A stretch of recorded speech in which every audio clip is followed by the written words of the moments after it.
Spring 2024 Green Living Seminar Series. This series is hosted by the Massachusetts College of Liberal Arts located in the beautiful Berkshire Mountains of Western Massachusetts. MCLA is the Commonwealth's public liberal arts college. This annual lecture series is sponsored by the Environmental Studies Department and generous donors to MCLA. Although it is called the Spring Lecture Series, we're still in the throes of winter, so we're delivering today's lecture via pre-recording. Thanks to our speaker, Sarah LaValley, for the flexibility in making this recording on short notice so we can have it available for everyone. Next week, we have two lectures of interest here at MCLA. On Wednesday, April 10th, 2024 at 7 p.m., we will host our annual VADNA's Environmental Issues Lecture. This lecture will be delivered by toxicologist and author Emily Monison. She will be presenting on her recent book about fungal pathogens and pandemics. I hope to see everyone there. Then, next Thursday at 5 p.m. on April 11th, this will be our final lecture for the spring for the 2024 Green Living Seminar Series. As always, you can find the recordings of prior lectures on our Environmental Studies YouTube channel. Just search YouTube for MCLA ENVI.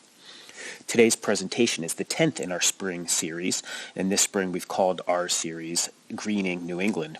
Each lecture has highlighted the goals and accomplishments of different organizations, agencies, nonprofits, and individuals who are working to make the Berkshires, Massachusetts, and New England more sustainable in every way, including economic, social, and environmental sustainability. The following presentation will continue this theme with this lecture by Sarah LaValley. Sarah wears many hats in Western Massachusetts. She's a certified planner and the assistant director with the Northampton Office of Planning and Sustainability. There she works on conservation, preservation, and land use planning. Sarah's work also involves working with the Conservation Commission and Community Preservation Commissions. Tonight her talk will focus on how town conservation commissions in Massachusetts work to protect our wetlands. Sarah's talk is called Regulatory Framework for Wetlands Protection in Massachusetts. Thank you for your presentation, Sarah. All right. Hi, everybody. Happy snow day to you. I thought we were a little bit past this since we're well into spring, but it is New England and you never know what you're going to get. I don't know what the weather is like in North Adams, but over Florida Mountain, where I live in Charlemont, we have about 8-9 inches of snow at this point. So it's fun. Snow day. Good stuff. Take you while it lasts, I guess. So I'm here to talk about the regulatory framework for wetlands protection in Massachusetts. Dan had asked me to give some background on how we got to where we are with wetland protection, how we're currently dealing with it, what the outlook is for the future, and basically just the details of it. How do we deal with wetlands in Massachusetts? Why are they important? Why do we protect them? And what's the history? So it's a big topic with a lot of different avenues. I was hoping that we could all chat and talk about things that interest us, but we don't have the opportunity to do that. So I'll just take a stab at things that I think might be interesting, give some good background. But if anybody has any questions or wants to follow up, welcome to get in touch with me. I'd be happy to chat with you. So the regulatory framework for wetlands protection in Massachusetts. Some 3 images here. I was going to ask if anybody knows what type of wetlands resources these images are dealing with. The one on the left is it's a river, the Connecticut River Oxbow, and the one on the right is a coastal marsh. And the middle image is a photo of a catch basin sign in Boston, where stormwater discharges to the Charles River and Boston Harbor. Boston Harbor was once famously one of the most polluted harbors in the country. It essentially served as a dumping ground for hundreds of years. But thanks to tireless efforts by federal, state, and local officials, as well as community and environmental organizations, it's now both fishable and swimmable. So all of these images have something to do with wetlands in Massachusetts, wetlands protection, how we treat wetlands, how we've dealt with them in the past. What are wetlands? Wetlands are found everywhere in Massachusetts, in every city and town. Coastal wetlands are directly adjacent to the ocean, and these include beaches, salt marshes, dunes, coastal banks, rocky intertidal shores, and barrier beaches. Inland wetlands are areas where water is at or just below the surface of the ground. Although these wetlands can appear dry during some seasons, they contain enough water to support certain plants and soils. Inland wetlands include marshes, wet meadows, bogs, and swamps. So those are the ones that we're dealing with in Western Massachusetts. And wetlands that border on ponds, lakes, rivers, and streams are called bordering vegetated wetlands. So I'm not going to read all the slides to you, but I like this definition from the EPA.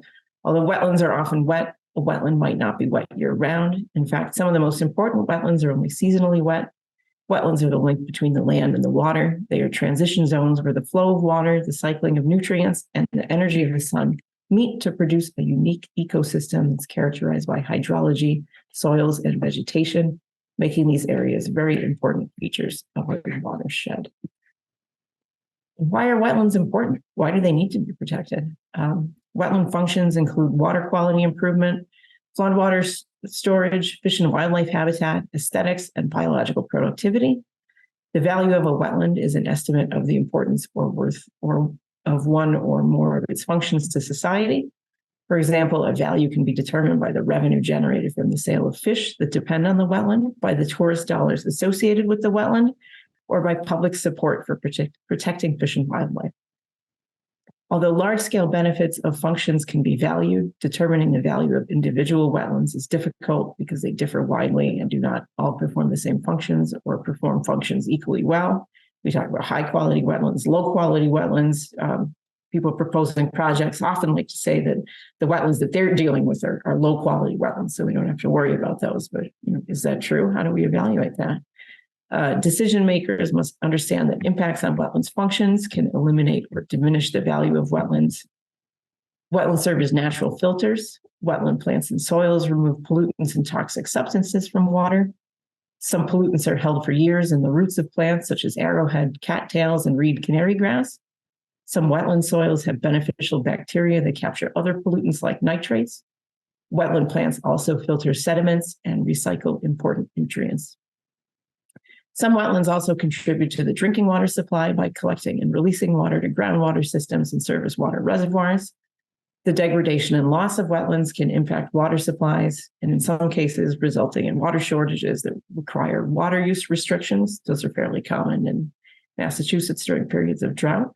And this graphic from North Carolina demonstrates some of the common wetland functions and values. So, in North Carolina, how are they valuing these wetlands? There's a guy in a kayak, he's having fun, recreational benefits, stopovers for migrating birds, habitat, food, water supply, clean water, and flood and erosion control. So the water cycle, everybody's seen depictions of the water cycle. We know that water never disappears. It moves from one phase to another. Water is essential to life on Earth in its three phases: solid, liquid, and gas. Water ties together the major parts of the Earth's climate system: air, clouds, the ocean, lakes, vegetation, snowpack, and glaciers. The water cycle shows the continuous movement of water within the Earth and its atmosphere. It's a complex system that includes many different processes. Liquid water evaporates into water vapor, which condenses to form clouds and then precipitates back to Earth in the form of rain and snow. Water in different phases moves through the atmosphere. It's transportation. Liquid water flows across land. It's runoff into the ground, and that's infiltration and percolation. And then through the ground into groundwater. Groundwater then moves into plants, plant uptake, and evaporates from plants into the atmosphere as transpiration. Solid ice and snow can turn directly into gas as sublimation, and the opposite can also take place when water vapor becomes solid. So we're dealing with the same water all the time.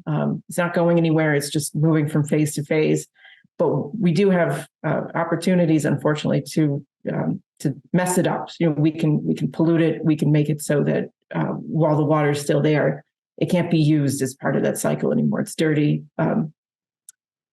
It's not fit for drinking, harmful to wildlife. So protection of wetlands is something that can help to address that. And then the next slide shows the role of wetlands within the water cycle. Wetlands dissipate stream energy. They play a role in filtering contaminants and dissipating sediment, and release slowed and filtered water to streams and groundwater tables. So the this wetland here is serving as habitat for ducks and frogs and fish, and it's also serving a function as part of the water cycle. And then this next slide depicts the role of wetlands in hydrologic buffering. In developed areas, water can't soak into the ground, and instead it rushes over land and into waterways, making floods much worse than they would otherwise be. Since the water doesn't soak in, it also means there's less groundwater feeding streams, lakes, and wells during times of dry weather. We're not giving it a chance to absorb into the ground. We're pushing it away as fast as we can. Wetlands reduce the harmful effects of both floods and droughts. And you may have seen this firsthand with last summer's floods. In wooded areas with wetlands and buffer areas, discharge is better able to be spread out over time, and that will reduce the peaks and valleys that are shown in this slide. And in areas with a lot of impervious cover, streams and drainage areas are usually more flashy. So in an area where we might have paved waterways, like Adams and North Adams, for instance, we're getting water there as fast as possible. Water's not infiltrating. When it starts to rain, you can immediately see that flashiness. And then this next slide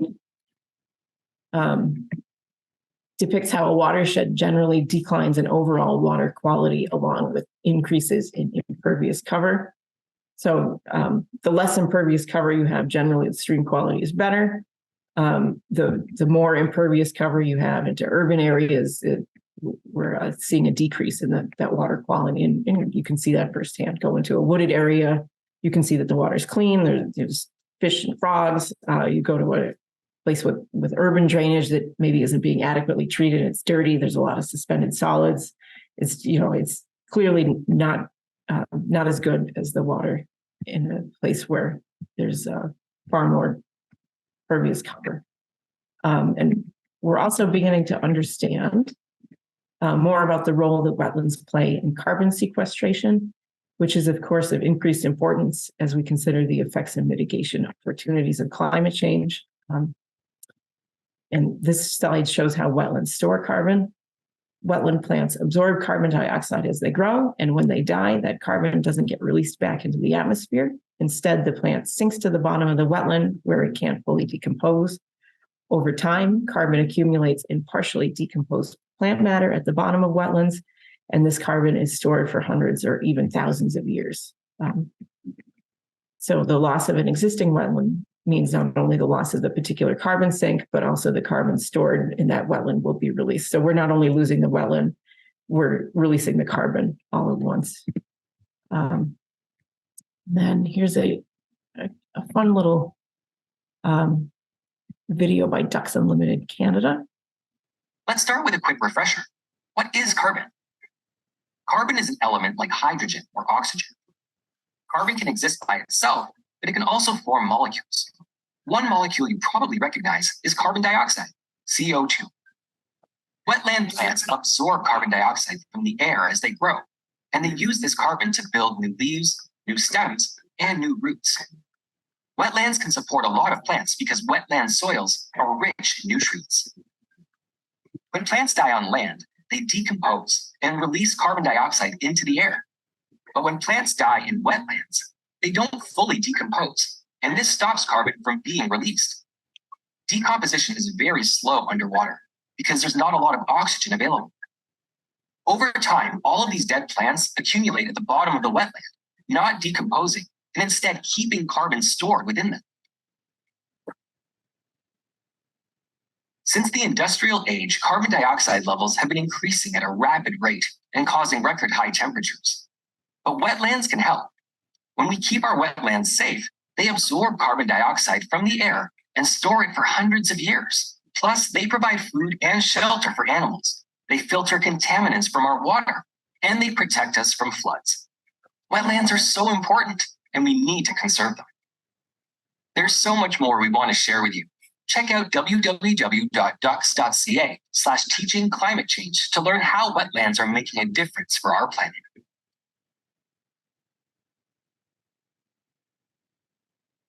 All right, so a little bit simplified as it noted, but it's a cute presentation.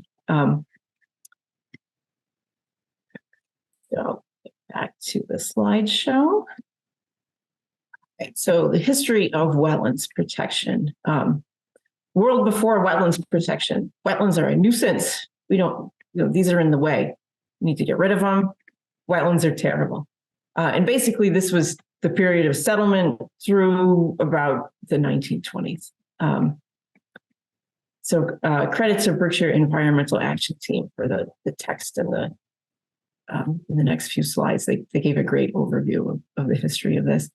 For most of this country's history, wetlands were considered an obstacle to development. People felt the need to drain wetlands and fill them so that they could build on them, grow crops on them, and build roads across them. The soil under wetlands is very rich in plant nutrients, and that makes it especially attractive as agricultural land. That's the image here.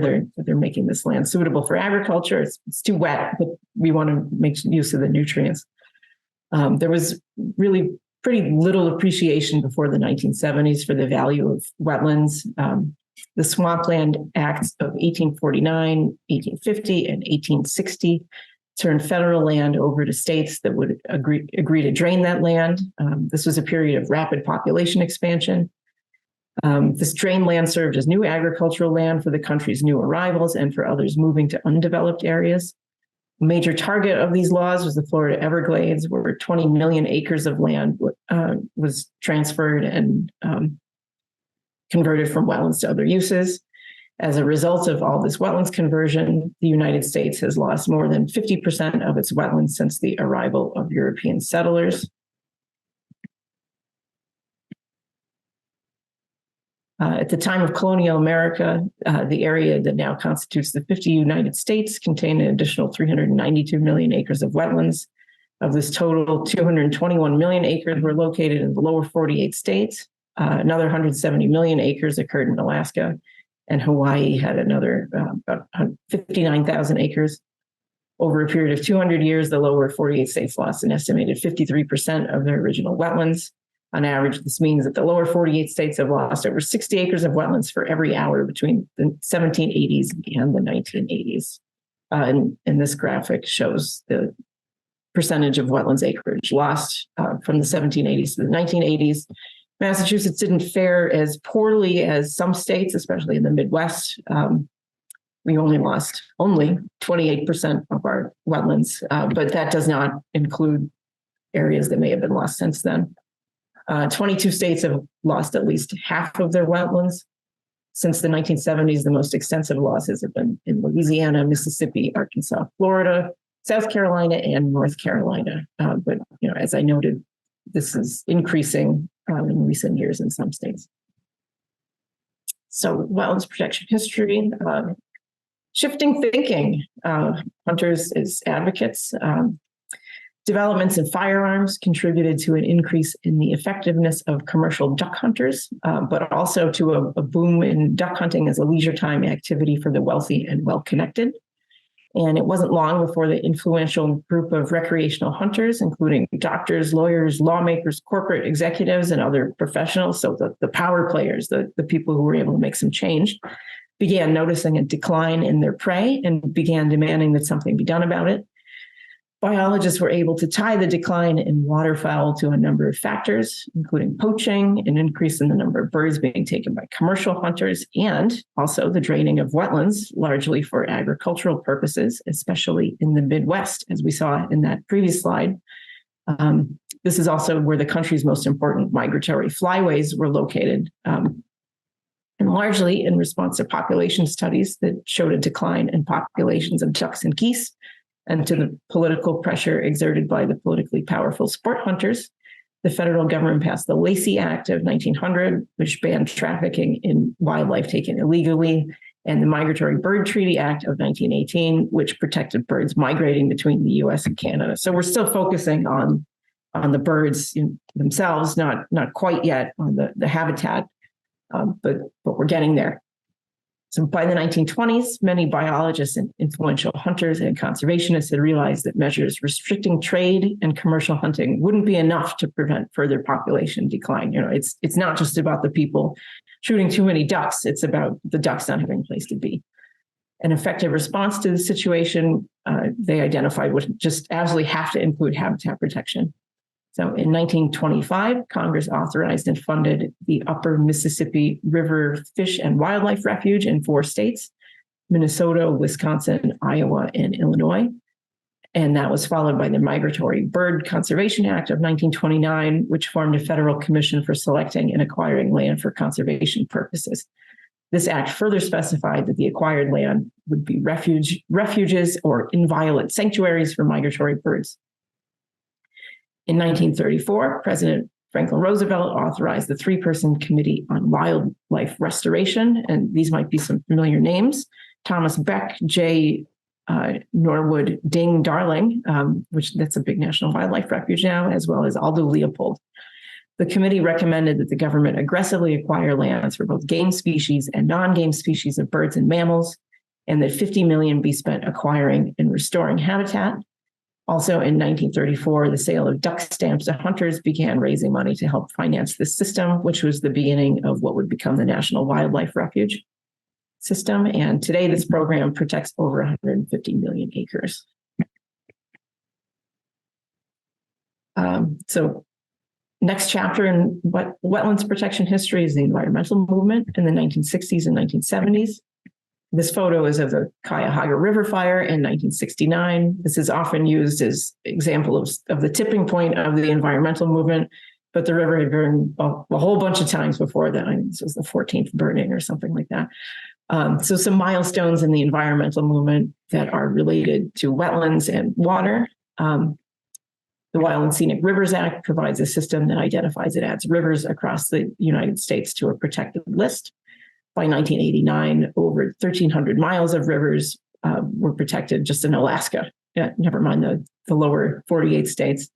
National Environmental Policy Act requires every federal agency to prepare an environmental impact statement for any legislation that it's going to be passing. And this piece of legislation, known as NEPA, was a reaction to a devastating oil spill in Santa Barbara. In 1970, President Nixon worked with Congress to establish the Environmental Protection Agency, the EPA. And that was a new federal agency that was primarily responsible for United States environmental policy. And it's just in its first year of operation, the agency employed over 4,000 people and was responsible for the passage of environmental legislation, ecological programs, and research. Also in 1970, the Clean Water Act became the primary legislation governing water pollution in the country. And the goal of the Clean Water Act was to eliminate toxic substances in water and to uphold surface water to a national standard of cleanliness. And then the National Coastal Zone Management Act mandated coastal states to develop management plans to offset the negative impacts of humans on coastal areas. 1973, Congress passed the Endangered Species Act in order to prevent the extinction of animals in the United States. And this act restructured the 1966 legislation that regarded endangered species and directed the U.S. Fish and Wildlife Service and NOAA to carry out its stipulations. So that's a lot in not that long a time. So Massachusetts was really a leader in wetlands protection. So we're actually jumping back in time here. So in Massachusetts, Representative John Dolan of Ipswich, this is a picture of him, in 1957, filed a bill in the state legislature, which became the Conservation Commission Act, Massachusetts General Laws, Chapter 40, Section 8C. And this state law enabled municipalities to establish conservation commissions through a vote at town meeting or by their city council. These commissions protected open land and natural areas, and their assigned duties included promotion and development of natural resources and protection of watershed resources. During 1958, 12 towns voted to form conservation commissions. In 1972, conservation commissions and the Massachusetts Department of Environmental Protection were given responsibility for administering the Massachusetts Wetlands Protection Act. By the mid-1980s, every city and town in Massachusetts had a conservation commission. The duties and responsibilities of a commission are set forth in the act, and the CONSCOM is the official agency specifically charged with the protection of the community's natural resources. The commission also advises other municipal officials and boards on conservation issues that relate to their areas of responsibility, and the Act empowered conservation commissions to hold property interests. In many communities, commissions own and manage significant open space areas and greenway networks. Northampton, the Conservation Commission, owns several thousand acres of open space, and it's a lot of these are treasured places for people to get out and recreate. So what does that look like? The Massachusetts Wetlands Protection Act. No person shall remove, dredge, fill, or alter any resource area without filing written notice, including such plans as may be necessary to describe such proposed activity and its effect on the environment, without receiving and complying with an order of conditions, and provided all appeal periods have elapsed. So when this passed, it meant that people couldn't just fill wetlands anymore. That wasn't something that they could do without review. The Wetlands Protection Act established 8 interests, and these go back to the functions and values of wetlands. So we'll talk about the 8 interests, but just to recap, here were some of the wetland functions and values that we talked about: water quality, flood storage, biological productivity, fish and wildlife habitat, carbon sequestration, plant communities, recreation, economic benefits, fisheries, and tourism. So the 8 interests of the Act really built upon these wetland functions and values. So what are the 8 interests? How do we deal with wetlands protection in Massachusetts currently? First one is protection of public and private water supply. Wetlands are natural water filters. Wetland plants and soils remove pollutants and toxic substances from water. Some pollutants are held for years in the roots of plants like arrowhead and cattails and reed canary grass. Some wetland soils have beneficial bacteria that capture other pollutants like nitrates. Wetland plants also filter sediments and recycle important nutrients. Some wetlands contribute to the drinking water supply by collecting and releasing water to groundwater systems and surface water reservoirs. The degradation and loss of wetlands can impact water supplies in some cases, resulting in water shortages that require water use restrictions. Protection of groundwater supply. There's a little diagram that shows the role of wetlands in groundwater recharge. Groundwater recharge is one of the most important functions of wetlands. Water that infiltrates and recharges groundwater contributes to the local and regional groundwater flow net, and thereby contributes to higher base flows and improved distribution of seasonal flows. Next interest is flood control. Wetlands temporarily store floodwaters. Like sponges, wetlands hold excess water within their boundaries and then slowly release the water back to rivers and ponds. Wetland plants also slow the flow of water, and this delaying action prevents floodwaters from rising rapidly and threatening lives and property. In contrast, paved areas can't absorb water and sometimes can increase storm damage by providing a smooth, impervious surface for water to flow over, which increases the speed of floodwaters. Coastal wetlands buffer uplands from storm damage and absorb wave energy and reduce the height of storm waves. Wetland plants bind the soil and help to slow shoreline erosion. And these resource areas are so effective at controlling erosion and flooding that some coastal communities plant wetland plants and build artificial dunes to protect property. And that's being done more and more. A lot of our dunes were damaged in the early days of colonialization and even before that. But we've realized that those are really critical for storm damage prevention, which is the next interest of the Act. And this interest specifically deals with the importance of coastal resources, including land under the ocean, coastal beaches and dunes, coastal banks, intertidal shores, salt marshes, and land subject to coastal storm flowage and their critical role in absorbing the impacts of storms. Some examples of that are primary dunes that form closest to the coastal beach and absorb the brunt of the ocean's energy, especially important during storms. And this provides protection to whatever is on the landward side of the dune. Barrier beaches provide essential storm damage protection and flood control functions to landward areas by reshaping and changing to dissipate wave energy in a storm event. And our next interest of the Act is prevention of pollution. So 2 different types of pollution or potential pollution shown here. This is non-point source pollution. And this one here could be a point source if it's not dealt with. This is treatment plant. So stormwater runoff is recognized by the EPA as the number one source of water pollution in Massachusetts, and the primary reason why more than half of our water bodies are considered impaired. Gray infrastructure channels rainfall and snowmelt into storm drains and pipes and dumps it into waterways. According to the EPA, healthy wetlands can intercept runoff and transform and store non-point source pollutants like sediment, nutrients, and certain heavy metals without being degraded. In addition, wetland vegetation can help stream channels and keep stream channels intact by slowing runoff and evenly distributing the energy in that runoff.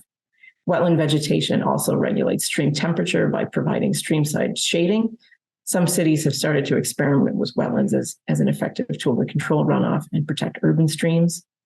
Improper development or excessive pollutant loads can damage wetlands. The degraded wetlands then can no longer provide water quality benefits and become significant sources themselves of non-point source pollution. Excessive amounts of decaying wetland vegetation, for example, can increase biochemical oxygen demand, and that makes their habitat unsuitable for fish and other aquatic life. And degraded wetlands also release stored nutrients and other chemicals into surface water. Next one is protection of land containing shellfish. Shellfish are incredibly important to Massachusetts, not only ecologically, but economically. On the left, and I think also on the right, is an image of the town of Wellfleet. Wellfleet is incredibly famous for its shellfish. And then related is protection of fisheries, two different types of fisheries, coastal on the left, inland on the right, but both provide benefits. Wetlands are important sources of food and shelter for fish and shellfish. They're spawning in nursery areas for a variety of saltwater and freshwater fish, including herring, flounder, sunfish, and bass. Shellfish like crabs, clams, and bay scallops depend on wetlands such as tidal flats and eelgrass beds for their survival. The fish and shellfish that were spawned in wetlands support the commercial fishing industry and provide food and income for many Massachusetts residents. The degradation and loss of wetlands can harm fish and shellfish resources, which in turn can negatively impact the fishing industry. And next interest is protection of wildlife habitat.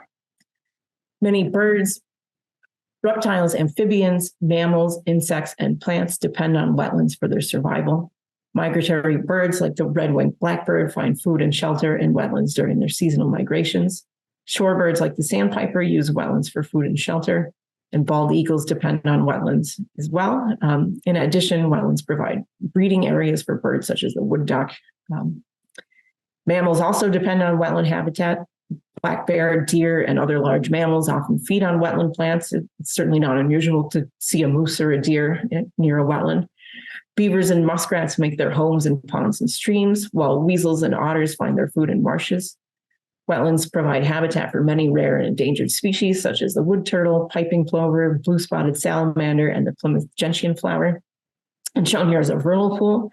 Vernal pools are seasonal depressional wetlands that occur under the Mediterranean climate conditions of the West Coast, and also in glaciated areas of northeastern and midwestern states like Massachusetts. They are covered by shallow water for variable periods from winter to spring, but may be completely dry for most of the summer and fall. These wetlands range in size from small puddles to shallow lakes. And the unique environment of vernal pools provides habitat for numerous rare plants and animals that are able to survive and thrive in these harsh conditions. Many of these plants and animals spend the dry season as seeds, eggs, or cysts, and then grow and reproduce when the ponds are again filled with water. In addition, birds such as egrets, ducks, and hawks use vernal pools as a seasonal source of food and water. And in Massachusetts, vernal pools are identified and certified, and certified vernal pools have some additional protections, not only under the Wetlands Protection Act, but also is under the state's Natural Heritage and Endangered Species Program, which deals with endangered species. All right, so the framework for the Wetlands Protection Act, laws in Massachusetts provide the overall framework, but the details are codified in regulations. The Wetlands Protection Act regulations are 310 CMR. CMR is something you'll commonly see, Code of Massachusetts Regulations. So 310 CMR 10. And these regulations establish procedures for conservation commissions and the State Department of Environmental Protection to follow in issuing permits for work in areas that are protected under the Wetlands Protection Act. The performance standards of the Act.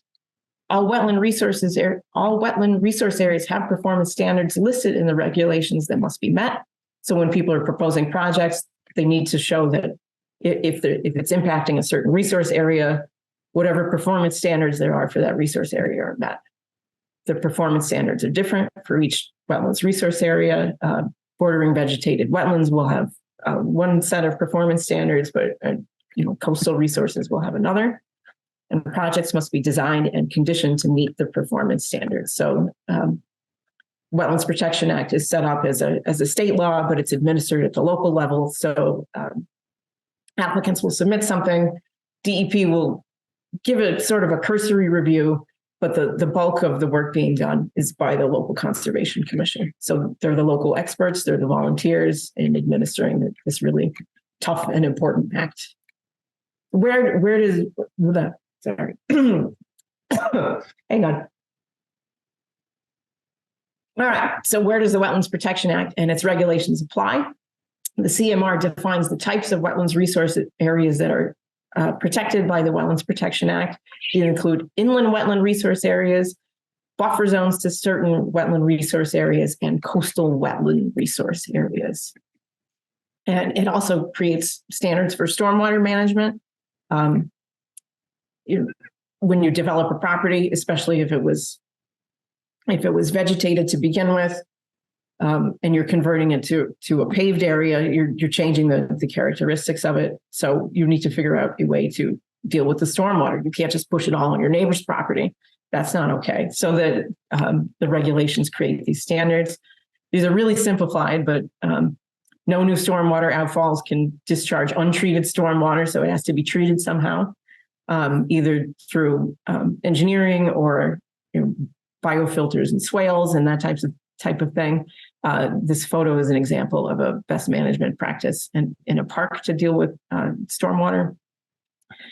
Peak discharge rates after development can't exceed pre-development rates. So like I said, you can't just, your neighbor, take my stormwater, and it's your problem now. Minimizing loss of recharge to groundwater, removal of 80% of the total suspended solids. Total suspended solids are known as TSS, and you can see them. So the cloudier water is, the more TSS it has. Reduction of pollutants from land uses with high potential pollutant loads, or protection of critical areas. Projects that are redevelopment need to improve existing conditions.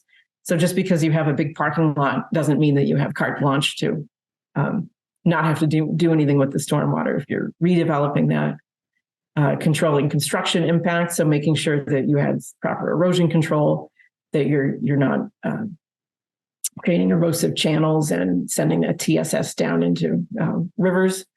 Ongoing operation and maintenance. So you've created a plan to deal with the stormwater. How are you going to maintain that in the long run?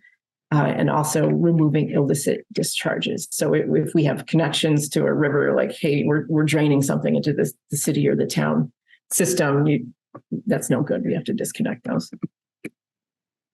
And also just a quick update. So what's next? We've had these regulations since it seems like the dawn of time. They are being updated to include resilience measures. And if you're interested, you can provide comments to DEP through April 30th.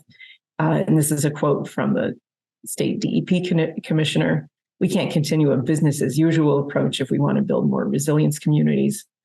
So basically what the updates to the regulations are hoping to do is make it easier to permit restoration projects, strengthen the stormwater standards, and try and make Massachusetts more resilient.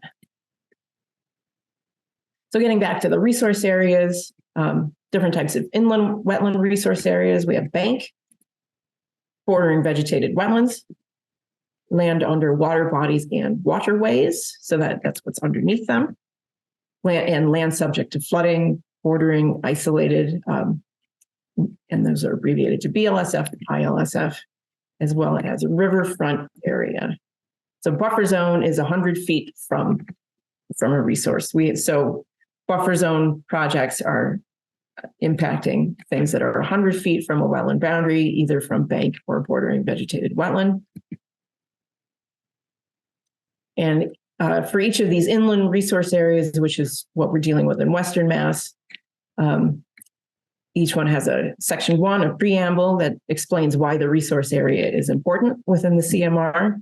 Section 2 defines it. Where is it? How do we find it? What do we know what it is? So a bank, it defines as being the mean annual high water, or there's some other ways to figure out exactly where it is. Section 3, the presumption. The regulations presume that the resource area is significant to protection of the interests of the Act. So those 8 things that we covered before.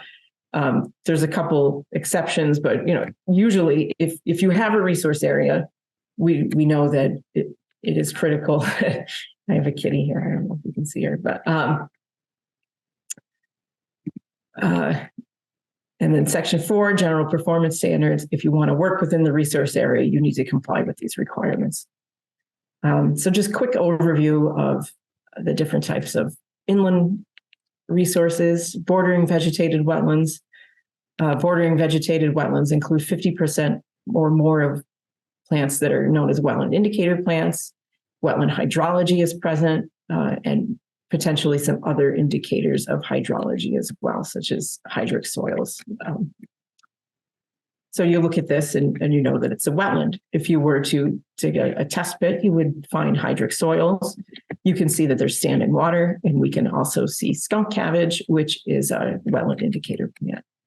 And it's a little tough to tell, but the overstory plants don't have leaves on them, but they are likely also wetland indicators as well. These are the categories of wetland indicator plants. So plants that are obligate are almost always occurring in wetlands. If you see that type of plant like skunk cabbage, then 99% that it's occurring in wetlands, and that we're going from facultative wetland down to upland plants. So this is an example of a resource area that is not being protected. So this is erosion controls. It's not installed properly. It's got sediment and all sorts of other junk in it, but those wetland plants are trying to come through anyway. So soils. So the soils are what allow those wetland plants to grow. Here we see a dark surface layer that indicates a possible wetland soil. There's also other indicators in the soil of presence of wetlands. You can see mottling or red around roots. And soils is a whole thing that you can get a separate PhD on. So at the Conservation Commission level, we're going out with an auger. We're basically checking a consultant's work to where if they're saying this is not a wetland, we're going to dig a hole and look at the soils and see if that's accurate. Indicators of hydrology. That could include standing water, like we saw in this picture and in the picture with the skunk cabbage, as well as water-stained leaves. If the leaves are dark, like all of them in this photo, except this one leaf, if they have mud on them, then we know that area was inundated at some point. Land subject to flooding, bordering and isolated. So this area is likely bordering a river or a stream, and that stream has gotten elevated beyond its banks. This is a FEMA floodplain map, ties into FEMA floodplain regulations. Riverfront area, that's the area along a river. It doesn't have any buffer zone. It extends 200 feet from the mean annual high water line, which is also the top of the bank. This is 25 feet in densely developed areas. Those are defined in the regulations, but otherwise it's 200 feet. So if someone is proposing to do something within 200 feet of the top of a bank, then that will need review and need to meet the performance standards of riverfront area. And it's 100 feet for new agriculture. Here's a diagram that shows the importance of riverfront area for water quality and riverine protection. And how do we know if something is a river or that runs all year or something that is intermittent and does not? You can use topographic maps to see that. On topo maps, intermittent streams, those are ones that do not have riverfront area, are shown as dotted lines, like the one on the left, and perennial streams that flow all year are shown as contiguous lines, like the one on the right. So what tools do we have available to help us at the Conservation Commission level? Topo maps, priority and estimated habitat maps, Google, of course, Mass Mapper, that's the state mapping system, and historic aerials, among others. So the wetlands permitting process, somebody wants to do something. So I have a project, I want to build a house, seems like there's a wetland here. What happens? How does that work? So there's a couple different types of permits. I like to call this one the kind of the entry level permit. It's basically someone saying like, hey, Conservation Commission, I'm doing a project. I know it's, or I know, or I think it's in or near a wetland resource area. I don't think it's necessarily going to remove, dredge, fill, or alter that area. Do you agree? So it looks like this. You fill it out. It's a state form. You need to include maps and plans. You're asking the Conservation Commission to make a particular determination. And there's different things you can ask the commission to find. You can ask them to figure out whether the boundaries of the resource area are delineated accurately, whether the work that you're proposing is subject to the Wetlands Protection Act, or whether the area is generally subject to the Wetlands Protection Act. So the commission might say, yeah, we think your garden is all right. And yes, it will take place in a buffer zone, but it's not going to harm that resource area. They might say like, hey, this subdivision is within a riverfront area and it will absolutely remove, dredge, fill, or alter that area. You're going to need to file the next level permit, which is a notice of intent. And a notice of intent is required for any activity that will remove, fill, dredge, or alter any resource area. So the photo on the left is of a wetland boardwalk. It seems fairly innocuous, but it is very much within a wetland resource area. It is going through a bordering vegetated wetland. So we would need to file a notice of intent for that. And it doesn't mean that the project can't take place. It just means that the commission will need to evaluate how the proposed project meets the performance standards for each applicable resource area. So for BVW, is it, are we harming the resource area values, or maybe we need to do a wetland replication? How are we meeting those performance standards? And what are performance standards? So different for each wetland resource area, as we covered. Projects may be designed and conditioned to meet the performance standards, and that is the notice of intent process. And the commission, if they find that this project is appropriate, would issue an order of conditions, and the conditions would need to be met during the course of the project, and may even have continuing conditions that extend possibly in perpetuity. And potential other projects that might be needed, permits that might be needed for projects, you might need to deal with the Army Corps of Engineers. If you're dredging, you might need a Chapter 91 waterways license issued by Mass DEP for a larger project that includes wetland alteration. You might be affecting habitat of rare and endangered species and need to deal with the Natural Heritage and Endangered Species Program. You might need to deal with the National Park Service as part of the Wildland Scenic Rivers Program, or you might need a water quality certificate from Mass DEP if you are dredging.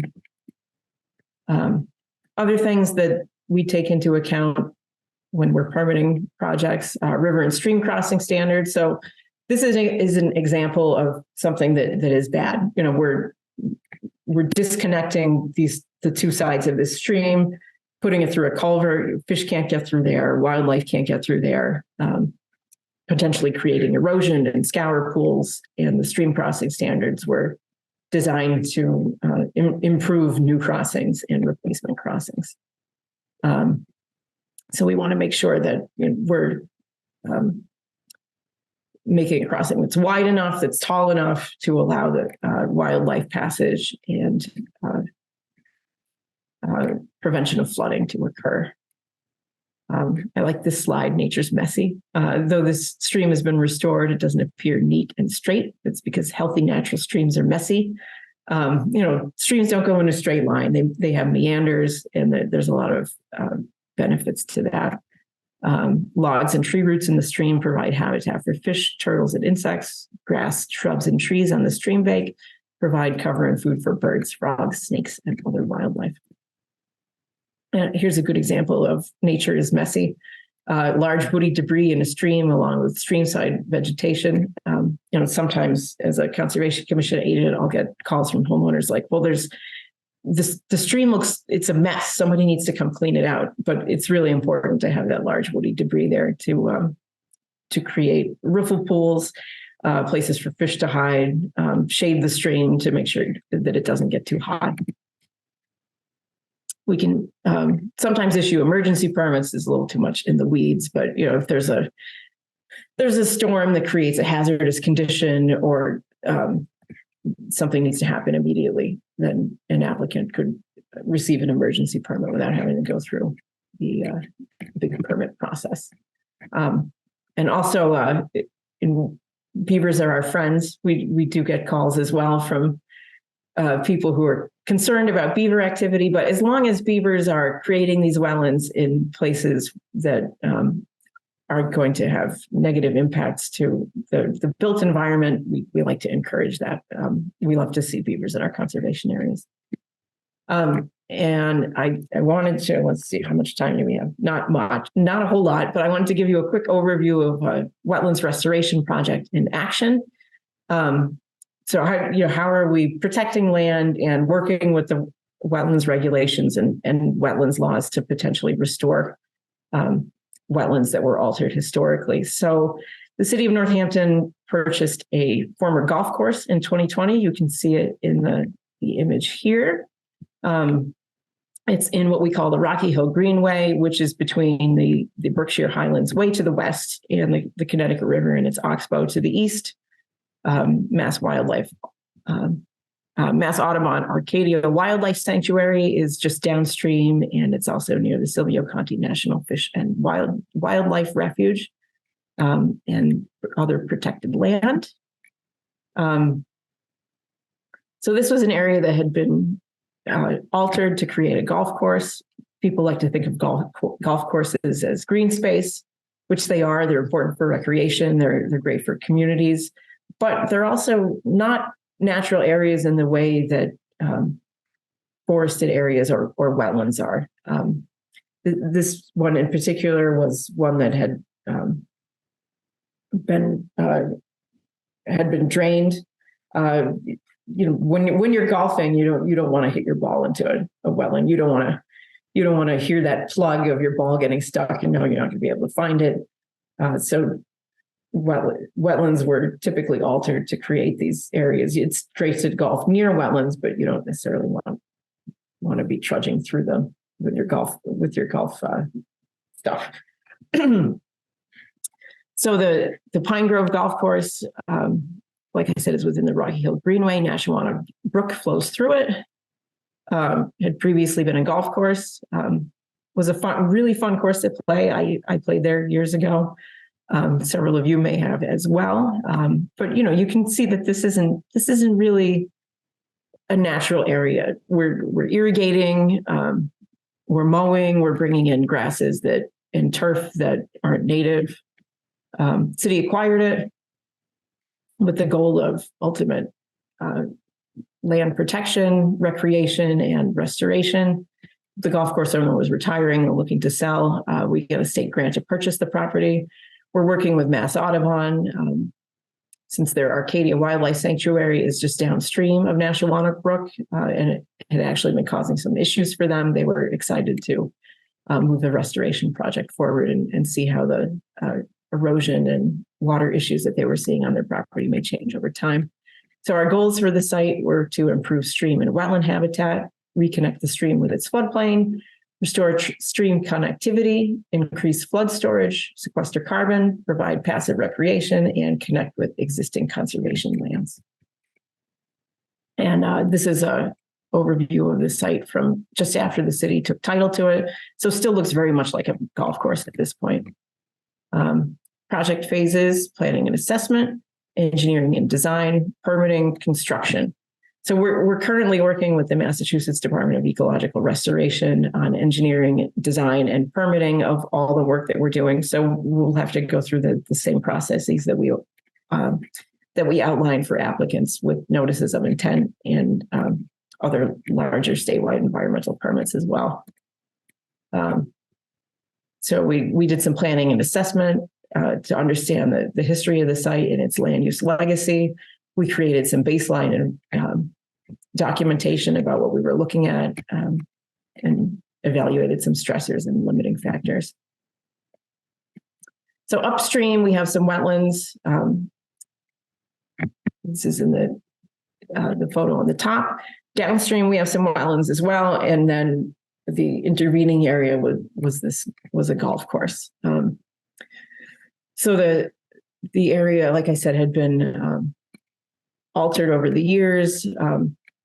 Was developed at different times, so didn't really have a consistent look and feel. But throughout the site, the goal was to get the water away and into this channel as quickly as possible, and then to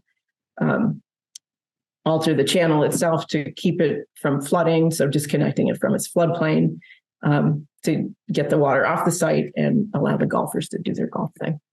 So the middle of the site includes an irrigation impoundment and a dam. And the lower part of the site has a rockline channel. So clearly none of these are natural conditions. So active intervention. We scarified the turf, planted vegetation, added, and we'll be adding some woody debris. Early interventions were to immediately stop the mowing and scarify to allow vegetation regrowth. Didn't take long at all for this to happen. As soon as the mowing stopped and we discontinued that maintenance, we were able to see all sorts of different types of plants start to appear. So over a relatively quick time frame from March to October, you can already see how things are starting to grow up and the site is beginning to change. More early interventions, removing tile drains to re-wet the surface. So the area had been channelized, as I said. So we pulled out as much of that as we could with using that entry-level permit. We asked the Conservation Commission, like, hey, we know that this is a wet area, or at least had been a wet area. Near wet areas, we don't think it will have a negative impact. Do you agree? And they said, yes, that this seems reasonable. You're not directly impacting. None of this work is directly within one of those resource areas. It's just nearby. So this work can proceed. Removed catch basin structures to allow infiltration. It seemed like every place you traveled here, you would trip over a catch basin. So we pulled those out to allow the water to flow over the surface and not be artificially channeled into Nashwauk Brook. Removed extra crossings and irrigation, a lot of the man-made stuff. We kept the bridges that were built the most robustly, but you removed a lot of them because they were creating artificial impediments. And we're also working with Department of Ecological Restoration and consultants to do some preliminary designs. That's my fun thing at the end. And I was hoping that we would be able to have some discussion about Wetlands Protection Act in action and maybe talk about some of your experiences, but since it's known, we weren't able to do that. So I guess that wraps up my presentation. I hope it was informative and not too boring. But thanks for this opportunity. And I look forward to seeing you hopefully in person at some point. Thanks very much.